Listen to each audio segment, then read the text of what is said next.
Hey guys, welcome back to a new episode, and today I want to share with you the transformation of my clients. If you guys are new to the channel, I will be competing in the qualifiers for the main calisthenics street lifting competition, the final rep, and I'm not going alone. Of course, I'm bringing 3 of my students. I'm very happy, I'm very excited to bring them with me to this journey. It's going to be a different experience for me and from them. Is a lot at stake, so I will be sharing with you guys some interesting insights about their preparation and everything that I've been going through. So I want to start by saying that I'm going to bring 2 women and 1 man in 3 different categories. So the guy will be at the -66 and the girls will be one at -63 and the other one at the -65. And all of them started with me. They were all beginners, never done calisthenics before. So I built from zero to the level that they are now. Dominique, I'm training with her for almost 3 years. And with Tamiris, we started training at the end of last year.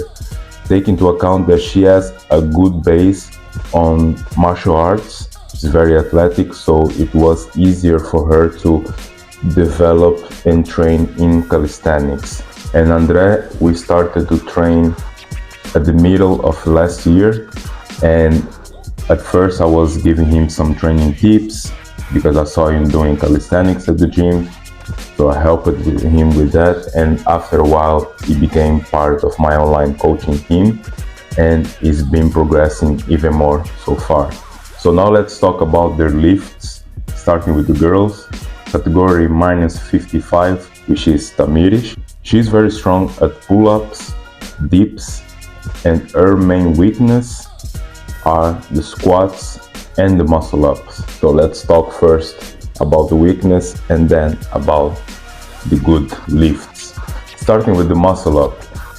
Because we started training at the end of last year, she didn't have enough time to learn how to do a proper muscle-up at the pull-up bar or at the ring. Ever since she accepted this new challenge to participate in a street lifting competition, we started working more on her muscle up technique.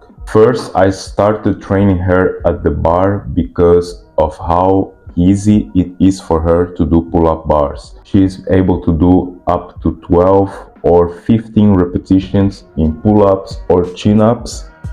And for her to develop the muscle up, it requires more technique and understanding how to do the movement than strength, because it's something that she already has. That was the first plan, but we then decided to also add rings, because in this competition the females will have 2 options. They can either do at the bars or they can do at rings. So training her to learn how to do both styles, it will be advantage for her, because this way she can understand how to perform the muscle up either on a straight bar or on a ring bar, and at the end we can choose one specific style for her to train and really focus. And right now we are at the end of January, so we most likely will do at the rings because it's a bit easier and also it's safer. I need her to be able to put like weights, even if it is like 1.25 or 2.5 kilos, it's already enough for her to have a point to go to the next step, and on the other lifts she will be able to do a great lift. When it comes to the squat, which is her second exercise that requires a bit more of attention, we have been training for already 4-5 months, and the only issue was that she only has a Smith machine at the gym that she trains. She is also part of online coaching, so I had to adapt her training methods for the squat specifically. And at some point she was having pain in one of her legs due to the position that she needs to be for the squat at the Smith machine. So what I did, I adjusted her position to do a low bar style of squat in a Smith machine, and that helped a lot. she stopped feeling pain, and she was even able to increase the weight, which was another problem. For a while, she was having a lot of trouble to increase her weight at squats. While the pull-ups and dips were progressing, her squats were stagnating. So I tried different methods, but the one that worked the best was to do a low bar style of squat in a Smith machine. The only difference is that in a Smith machine, your body needs to be leaning all the time. Your upper body needs to stay in a leaning forward position. As if it would be with a normal barbell squat, she would be able to stand and adjust her position. But even like that, it's not a big problem for her, so it's fine. And the other two lifts, she's doing amazing. I believe in competition, she can do around 25 to 30 kilos for pull-ups or chin-ups, and around 40 to 50 kilos for dips. That's how strong she is. Now let's move up to the category -63, the category of Dominic. With Dominic, we have a different situation. She is strong at dips and squats.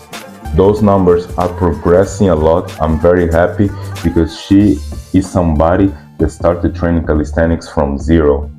2 years ago, or almost 3 years ago, she started from zero, and now she's going to participate in her first competition. She is strong at squats, she's strong at dips, and her main weakness are the chin-ups and the pull-ups. Chin-ups, so far she's been able to do with 10 and around 12 kilos, which are her current PRs. So with these three lifts, we can get already good numbers. But for her, the best option is to train for the ring muscle up, because of how easier it is to learn and to do with weights. The problem is that the place that she can practice the ring muscle up has some limitations. For example, she has a wall behind her back, and that limits her movement. So it's something that we are really struggling to improve. But we're going to have the next month to really work on that and to progress on this movement. The other lifts, dips, she's doing great. She will be able to do around 20-25 kilos, maybe even 30 kilos at the day of the competition. Squats, I'm aiming for her to do 100 kilos, 105, 110 kilos maximum. So good numbers, good things for us to develop and to improve. And also the fact they are the first two females that I'm going to bring in a competition. So it's something that I'm also very excited about as a coach, to see two of my clients that started from zero, developing, becoming very, very strong at calisthenics and street lifting, and to bring them into a competition. Because with Calis, all the competitions that we had were only men competing. And for the first time, I'm bringing also competition in the female division. Next one, it's Andre at the -66. Well, this guy is being tremendously good. We also started at the middle of last year, training mostly endurance style of calisthenics, and then I introduced him into street lifting style. From there, we've been training all this time, and he's also going to participate at his first competition. He's very strong at the pull-ups. He got a very explosive pull-ups, very strong at dips, and also strong at squats. Those three movements, we are on lock. Those are the movements that I'm sure that he will manage to do great numbers. But when it comes to muscle up, we started facing some adversities. Of course, not every time we have all lifts perfect.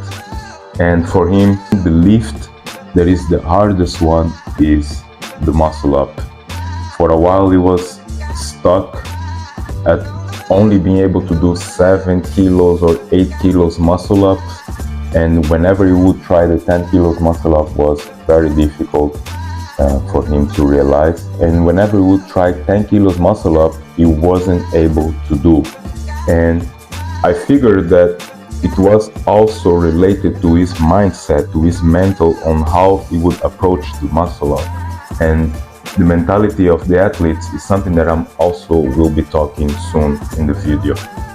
But yes, he plateaued for 2 months or even 3 months. 3 months he wasn't able to do 10 kilos muscle up. He would do the numbers below, but when he would go to 10, it would be impossible for him to do.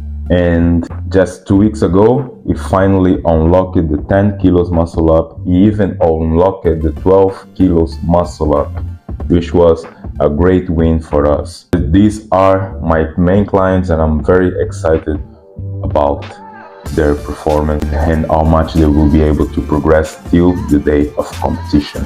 So now I want to talk to you about the mental battles and the right mindset to prepare for a competition.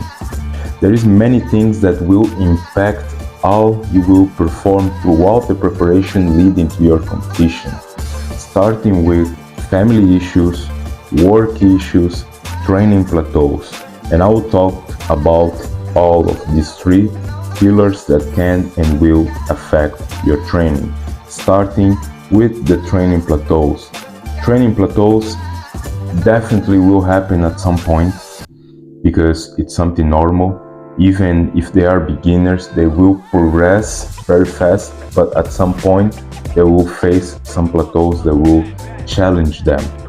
And this can be something that can make you or break you. If you find these plateaus and you understand that is part of it, you'll be able to overcome at some point. And me as a coach, is part of my work to make sure that my clients understand this. They really need to understand that plateaus exist, that they need to be patient, stick to the plan, and make the right adjustments in order for us to move fast from these plateaus. This definitely will affect the mindset of an athlete. For example, Andre was stuck at 7 and 8 kilos muscle up for 2 months. 2 months that he couldn't go above. I had to talk with him a lot. I understood that every time that he would go for a pull session and he had to do 10 kilos, his mindset was already telling him that he would probably fail. So he would perform great doing the first warm-ups and the ramp-ups was perfect, but when he would get to 10, his mind would just switch and he wasn't able to do it. And I noticed this, and was something that I had to talk with him to make sure that he understands that it's just a weight, that he actually has the strength to do it, because judging by how powerful he can do pull-ups, he definitely could do muscle-ups, and even with more than 10 kilos. So it required a lot of us to talk about and to get his mind right.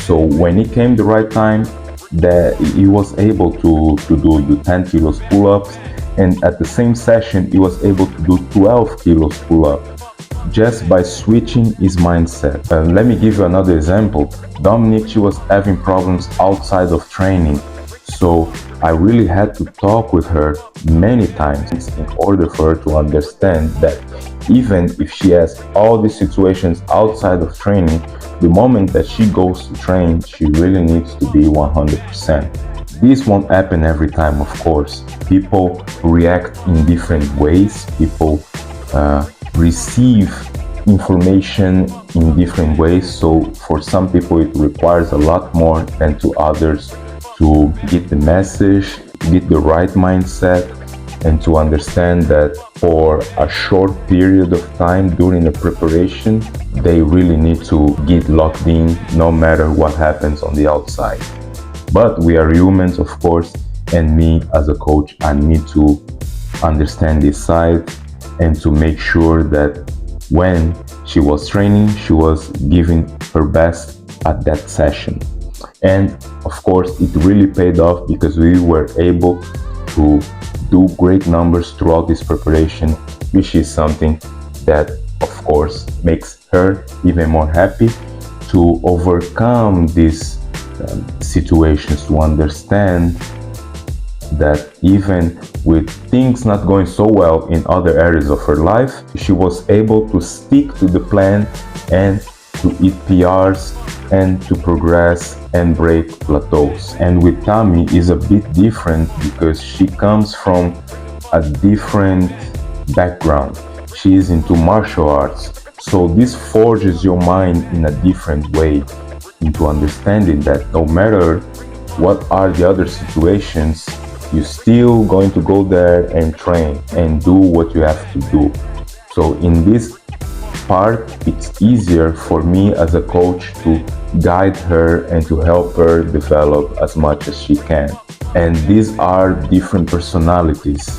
It's very important to learn how to deal with all of them and to find the right words and the right actions to bring the best out of each one of them. Then there are other things that can and will impact your training, such as your energy levels, if you're resting enough, managing fatigue and possible injuries. As we go through the prep season, it's normal that our body starts losing energy, starts feeling more tired, starts getting into fatigue points because we are pushing our physiques into extreme levels, and this will definitely impact your immune system, your energy levels, and at some point, especially by the end of the preparation, as an athlete and as a coach, we need to be very careful to make the right decisions and make sure we don't encounter any of these bad signals. We need to make sure our nutrition is on point, our supplementation is on point, resting when it's necessary, when we know that our body is tired and is needing an extra rest. You might have 2 days of rest in a week, but if you notice that your body is requiring a little bit more of rest, you definitely should rest a bit more. It's going to be better. Next week, your session will feel better because you had time to recover and prevent injuries. Because as we get close to fatigue, we are definitely this close to get an injury. It would be great if we had a full prep without any injuries, but at some point it might happen and we need to be prepared for it and to attack the injury as fast as possible to heal and be back at training in no time. Another thing that will definitely impact the mindset of the athlete is the fact that nowadays we just open our phones and we are seeing people all over the world doing incredible numbers, doing extraordinary things, 50 kilos muscle up, 200 kilo dips, and watching these people doing makes your perception of greatness change, makes you think that the numbers that you are doing are not good enough. For years, I'm training to be able to do 100 kilos. When I finally did 100 kilos, I was happy, but then I opened the phone and I saw people doing 150 kilos. And this changes my perception. This makes me think like, well, 100 kilos now is nothing. I should be doing a lot more. And this is not a healthy way of thinking. This is not a healthy way to see your progress, because your win is singular. What you did, you should be happy. You should appreciate every single moment of your accomplishments. And this happens with me, and this happens with my clients, and this happens with almost everybody in this time and age. So this is something that I really like to talk with them, so they understand that no matter what other people do, I know it's important as we are going to compete to see what our competitors are able to do. It's completely fine to have an understanding on how well or how strong or how weak our competitors are. But at the end of the day, it's all about you. It doesn't really matter what the other people do. What you've been training through all these months, what you're going there to do, it's all on you. Your body is capable of doing a certain amount of weight. So it doesn't matter if you're going to compare yourself with this guy or that guy. At the end of the day, it's all about you and what you can do at the day of competition. Also, social media doesn't say nothing, because what can happen is sometimes athletes are very strong on social media, but when they go to compete, they might be affected about their surroundings. They might get nervous. Maybe there was something outside of the competition that happened that impacted how well he will perform. Maybe he will get an injury. So it's not good for us to be looking so much onto the other guy and how well he's doing and blah blah blah. But what really matters is what you're going to do there at the competition. What are you capable of doing? Of course, you need to see what your competitors are doing, so you will adjust your weight based also on how well or how bad they are doing, because couple grams, couple kilos can make a big advantage to get closer to the win. And if people understood that, they wouldn't be so obsessed into knowing what the other person is doing, or if the other person is doing better than you. It wouldn't really matter. So I'm getting close to the end of the video, and once again I'm very excited to bring 3 of my clients to this competition. I'm pretty sure we all going to perform very well. Hopefully we all get to the podium, we all get qualified for the world's final rep. And that's it, guys. Stay tuned. Don't forget to like and subscribe. If you want me to be your coach, send me a DM. Find me on my social media, on my Instagram, on my TikTok, and I will be glad to help you achieve your goals. Okay? Good Callis, let's go.